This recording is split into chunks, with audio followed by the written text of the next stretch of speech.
Hello guys, welcome to my channel Panchmishali. আজকে আমি রান্না করছি হলো ফুলকপি হাঁসের ডিম দিয়ে রসা। তো তার জন্য কি কি লাগছে চটজলদি দেখে না।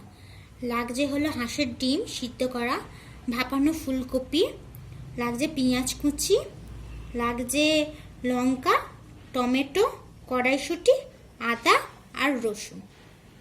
আর মশলার মধ্যে লাগছে পরিমাণ মতন সর্ষের তেল, হলুদ গুঁড়ো, লঙ্কা গুঁড়ো, জিরে গুঁড়ো, ধনে গুঁড়ো, শাহি গরম মশলা আর স্বাদ মতো নুন আর চিনিটা তোমরা ইচ্ছা হলে দিতেও পারো, নাও পারো।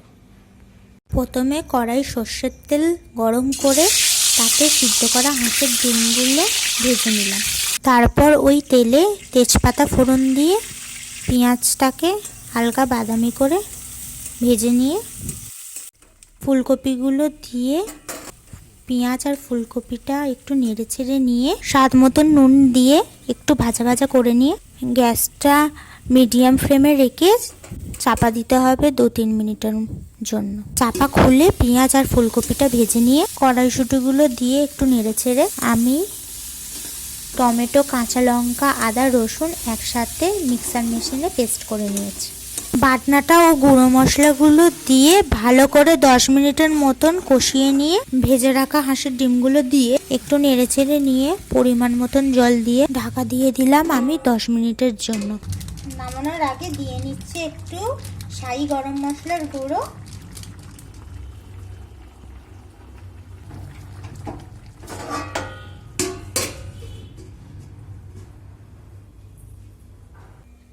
তৈরি হয়ে গেল তোমাদের সবার পছন্দের হাঁসের ডিম ফুলকপি দিয়ে রসা।